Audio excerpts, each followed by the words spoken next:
The convent school in India have become a major center of evangelism and proved to be very instrumental in the conversion activities of Christian missionaries across India.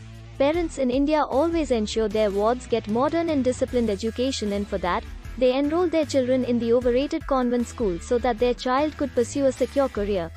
Many times these parents boast about convent school to other parents whose children aren't studying in a convent school and mock them. Sadly, these uncomprehending fools know neither the past and nor present of the convent school. In Europe, convent schools were opened for orphan, and in Europe, there was a 2,500-year-long tradition of not keeping their children in their house with parents. Therefore, kings and authorities made convent organization for imparting education and raising them in their childhood.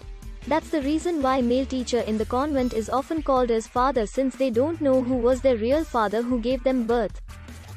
So they assume male teacher as their father. Same logic those children have applied for sisters in the convent.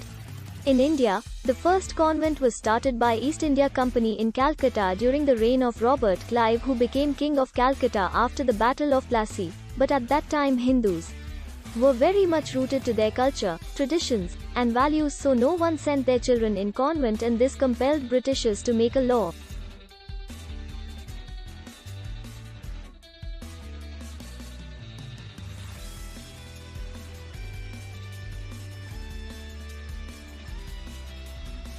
ordering all government employees to send their children in the convent. But even this plan of Britishers didn't work, and therefore number of convent schools restricted to less than 100 throughout India, since common Hindu never liked British culture. These convent schools after Indian independence have flourished astonishingly due to the rat race in India of getting the best education and to overcome the stiff competition in engineering, medical, etc.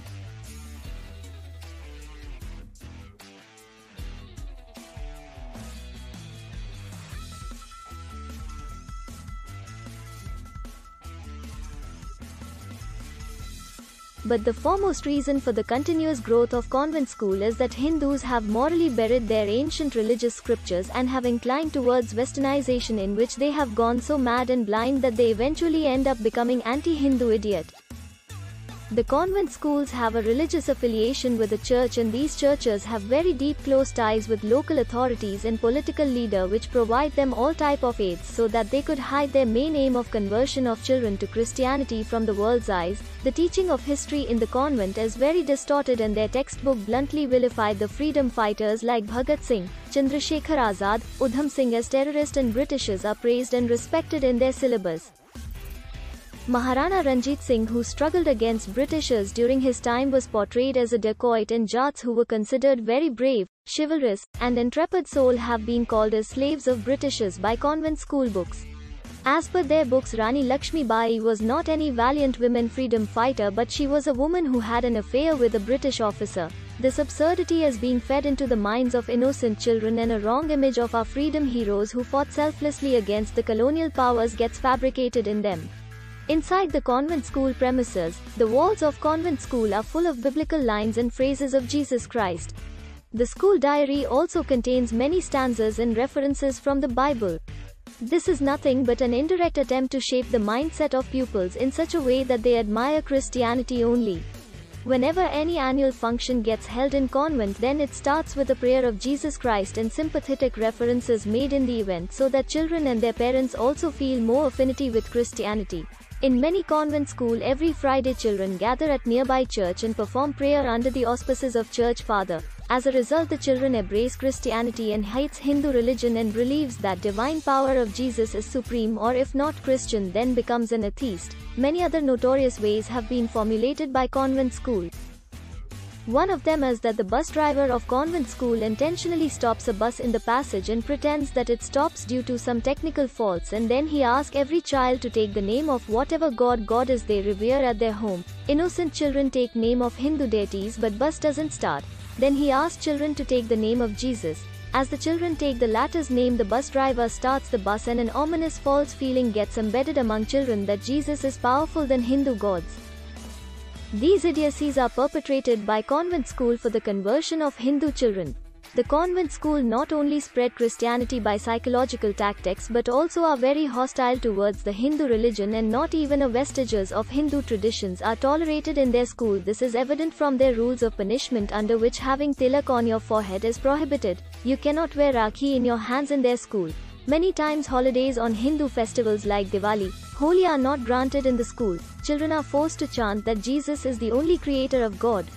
And those who say Lord Krishna and Ram are the creators, then they are subjected to harsh punishment and harassment from school teachers.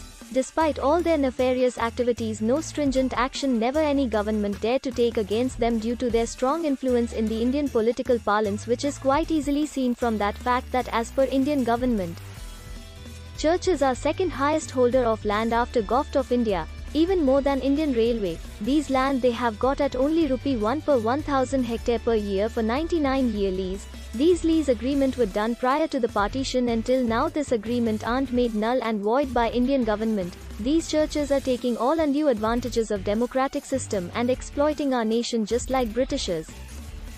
In many metropolitan cities of India like Bombay, Chennai, Kolkata, Hyderabad, Delhi, Mumbai, the convent school are flooded there. Majority of children study in a convent school, and the fees of convent school are also very high. That's why only middle class and upper class financially rich people can afford it easily, and this culminates in a huge flow of money into coffers of Christian missionaries.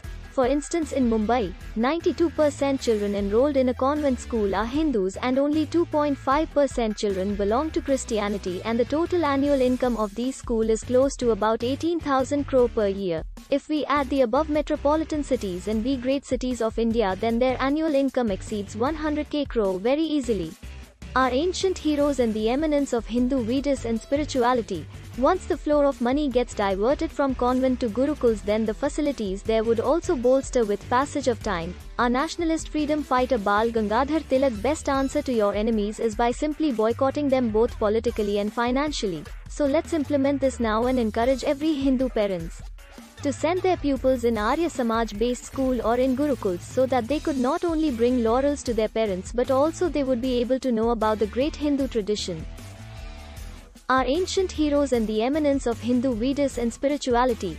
Once the flow of money gets diverted from convent to gurukuls, which were prevalent in India, and it gave the world and mankind abundance of gifts in the form of invention. The Providence has now assigned us this duty of reviving the old ancient Hindu education system to show the world and India a new path by defeating all the draconian forces and propagating message of Vasudev Kutumbakam.